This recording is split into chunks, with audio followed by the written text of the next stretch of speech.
6 generations is a long time for one family to have a home. That's the case for the Robertson Place in Bourneville. I recently spoke with Lynn Carden, who has authored a book, The Women of Robertson Place. We'll hear that in just a moment. But first, this.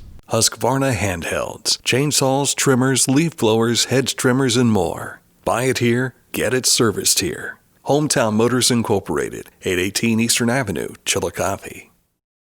It's been in my family since the Civil War, and it has passed through the women, oddly enough, not by design, but by circumstance and the fact that there were no males or a male was lost along the way.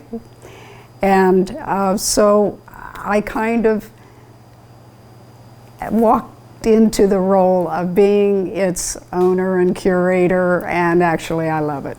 I don't know about its value to other people, but it's extremely valuable to us. And because it's been lived in by this family for over 150 years, what is it? It's approaching 170 years. George Washington was in the White House when my earliest ancestors decided to leave Richmond, Virginia, and make the trek west to find their fortune and their future.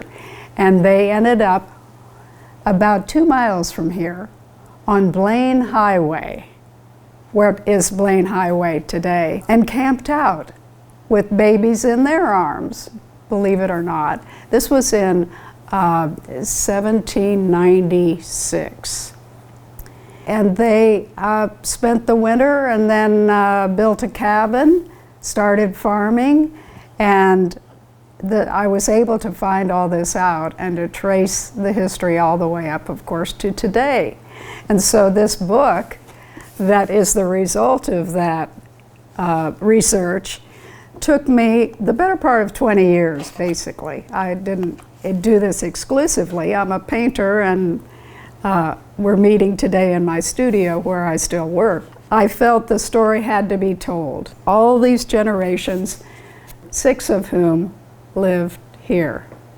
Because they all lived here, they left their records, not just their records, but diaries and photographs and artifacts. And so when I inherited this in the late 1900s, I also inherited all their history and their stuff. So I started going through it and realized that though the title of my book is The Women of Robertson Place, and I have all the history of the men, especially because they left records, and you can find their actions and their progress in public records. But we do not, as a nation, have the history of very many women. Women tended not to buy land and sign documents, so those records do not exist, but they also didn't leave many of their own stories. And why this is the case, it's still being debated, but even David McCullough, one of the nation's great historians, when he wrote the recent book, Pioneers, he made that comment. He said, we do not know what the women were doing. They just did not leave records. So when I found all these little hints as to the lifestyle and the thoughts and aspirations of the women, I felt that that had to be the focus. So that's why the title. This is Martha, who was the first matron of Robertson Place. She was married to Robert I. Robertson. But their daughter, Marguerite, was the journalist and the writer. She wrote books, but mainly essays and poetry and lyrics. And these are registered in the Library of Congress. So we really do have a lot about her life. Her daughter, Sadie, was not a writer. She was a painter, and the house is filled with paintings and carvings that she made. But her daughter is my mother, Mary, and she became a writer and a teacher of English up at Ohio State. She left many essays, and it's those essays that were really the gold mine that told me the stories that were not recorded at the time. Sometimes families have really dramatic events in their lives that are so earth-shaking to them that it doesn't get recorded because of the emotional expense or because they think everybody knows it. Sadie's son drowned in Paint Creek. I found that out when I read my mother's essay. Robert I's and Martha's had 3 daughters, and one of them eloped.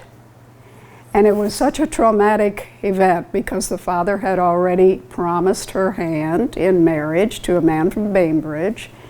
But it was such a traumatic event that he vowed he would never see her again. And that was never recorded.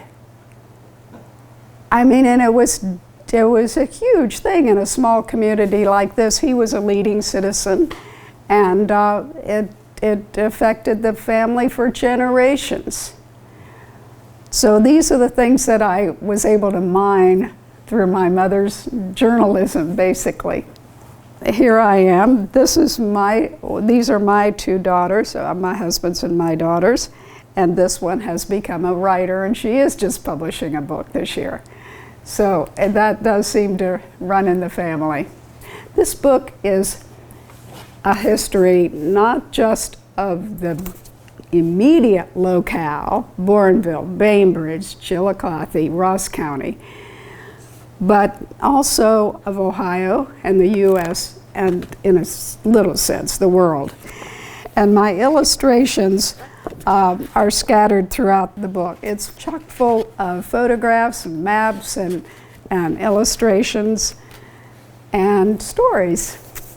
I learned more about the individuals from the little snippets of things that weren't actually meant to be kept, like a purse that had somebody's notes in it and little shopping lists. You find out a lot. It's a fun search to be a historian. I think that's a wonderful endeavor. And we don't have to be professionals. Many people are writing about their own families. And that's a wonderful thing. What's the future of Robertson Place? Good question. As I said, it's been inherited through the women by accident, by design, but my grandmother wrote a will before she died that left the Robertson Place to the children of her unborn grandchildren. When we showed that to a lawyer here in town, he said, "I have never seen that." So I'm the grandchild that was born, but I was only like 4 years old when she died. So it has been left through me to my children. So they will possess it. My brother, my mother had 2 of us, my brother and myself, and he lives out west and decided that he couldn't be a part of it. So basically I bought his half out, and then they will inherit it all. I have been thinking about the future of this Robertson Place really since before I got married. I had the famous farm test that I've named in retrospect. I was not interested in any young man who didn't have a little bit of a feel for this country life and this place. Luckily, I found a man in Doug who now loves it every bit as much as I do. Wheatberry, our wonderful small bookstore in Chillicothe on 2nd Street, has copies of the book, and I signed them, so you can get a signed copy there. Also, History Store across the street on Paint Street has a number of signed copies. So I hope you'll buy locally. And if you can't, or if you're seeing this from a different location, you can get it on Amazon.